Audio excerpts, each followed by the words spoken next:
So I've been doing these history sermons without a text. And I do them that way because apparently John Haynes Holmes, who was a minister here from 1907 until the 40s, but really until his death in the late 60s. This is how he preached, and I thought I'm going to try it out. So this is my third time trying it out. The first time I went on too long. Second time was okay. And this time I have notes. So we're going to see, and not a lot of notes, so I'm not going to go on for too long. But here's the thing about this. This history that I'm going to talk about today, I don't know very well. And I don't know if the people in this room know it all that well. I'm actually trying to find the people who know it, because some of our history is lost. Some of it is just anecdotal, and I can't quite grasp, like, how does it fit into something else? And we don't have the whole story. So maybe as I tell this story, some of you afterwards can say, oh, I remember him, I know what happened. What we're talking about really is our relationship outside of ourselves. Some churches are social clubs. This one isn't. This one really hasn't ever been. This is a church with a mission. And it's a mission that says it is possible for us to build a better world, and we're going to put the work in to make that happen. It's a church that has, for at least 100 of our 200 years, really poured ourselves into figuring out who's out there and how do we stand with them? How are we in solidarity with the rest of the world? How do we ensure that our mission is not about navel-gazing, but about world-changing? And it's different, it's unusual, but it is New York City. So there is something about kind of the culture we're rooted in. We're not far from the United Nations. In fact, when I was candidating here, there were a lot of questions to me about the United Nations, or about who I know, what I do, what is my world outside of here. From the beginning, that's the question. Are you not just going to take care of us, but can you understand that us means all of us? And how are you going to help us to all reach well beyond ourselves out into the world? So we've been doing this since about 1910, 1915, when John Haynes Holmes read about this Indian man, a man in India who was trying to liberate his country from Great Britain, and he was doing it nonviolently. And I told you this story before. I'm not going to tell it to you in detail, but it was kind of this weird, like, he read one line in an article, he tried to figure out who this guy was. The author of the article didn't really know. He did what he could to track it down. He decided he didn't care. He wasn't tracking. He couldn't figure it out. He wrote a sermon anyway, titled "The Greatest Man Alive Today." The New York Times sent out the title to everyone. Hundreds of people showed up to find out who was the greatest man alive today. It turns out it was Gandhi, about whom no one knew anything. He sort of made it up. Later in his autobiography, he says it was really pretty obnoxious of him, but he felt like someone had to tell this story, that someone is trying something so huge and not using violence to do it. Gandhi got hold of that sermon and wrote to him and said, this is very interesting. Come and talk to me. And so he got on a boat, and he did. He went to India, he went to London to meet with him. They became very, very good friends. And in that process, started to bring back to community church this idea that it's not just about us. Not only is it not just about us, but there's so much to learn. And there are so many ways for us to be in solidarity with people who are out in the world, that this is a gift to us. And the congregation agreed. This is a gift to us. From then, we started stretching ourselves.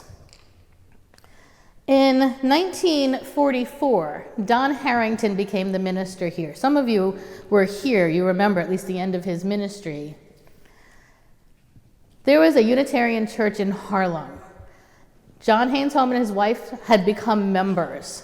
They were the only black church in the Unitarian denomination. They were not treated well. They were not supported.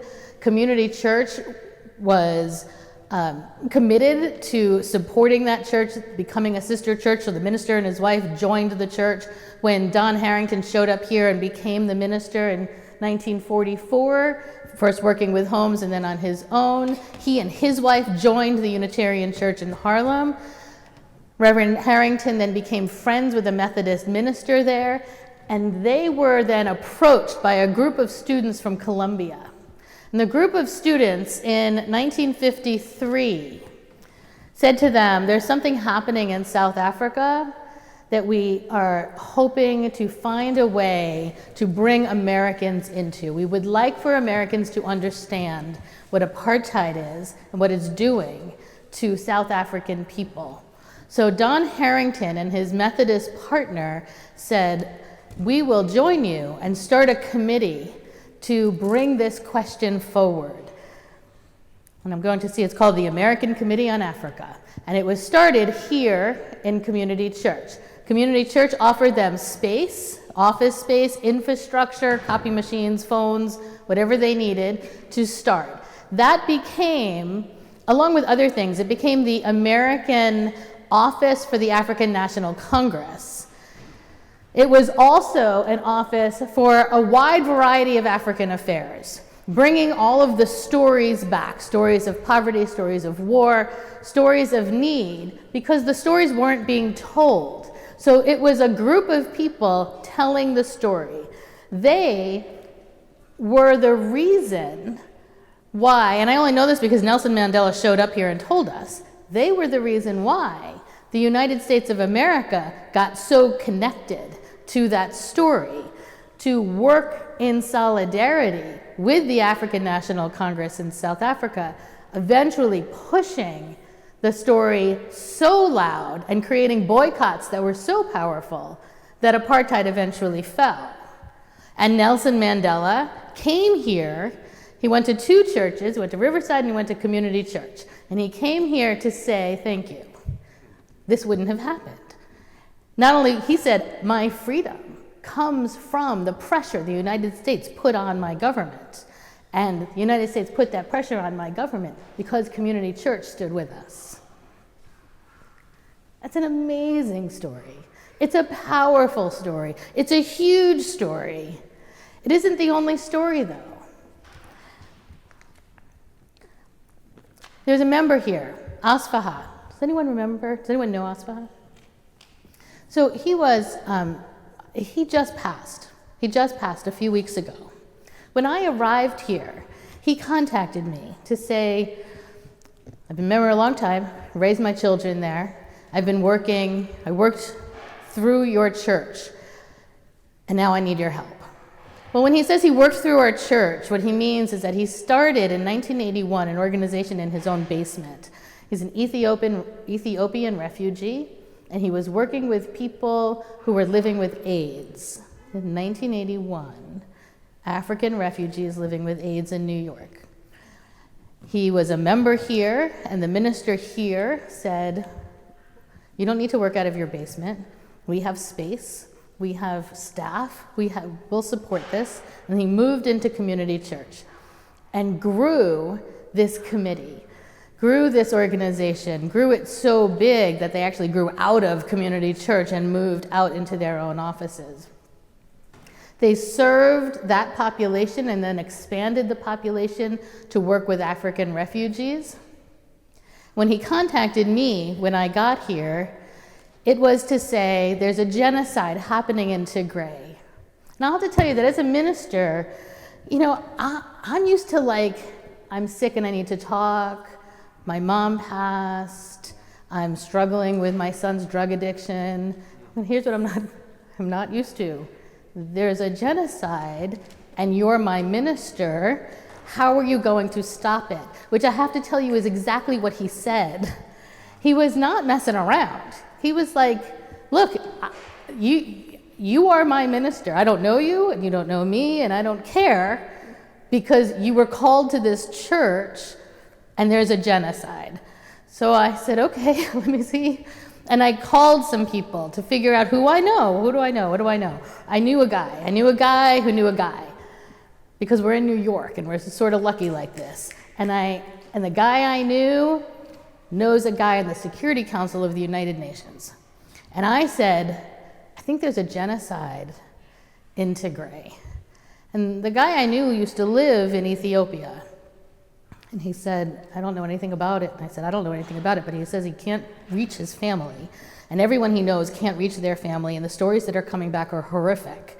And he thinks that this has started and nobody knows about it. So our guy went to the Security Council and spoke with a man from France who said, I don't know anything about it, but I will find out. And he came back and said, actually, you're right. It looks like the war has broken out and it's very secret, and this is real. And it led to the Security Council declaring what was happening in Tigray a genocide. Now, did that actually help Asfaha? I don't know. I mean, he felt much better that it was now known. He was still struggling to find his family, who I think he eventually was able to locate. But he did another thing. He said, it can't just be us. And he connected us, this was now during COVID, with all kinds of other people working on similar issues around the country.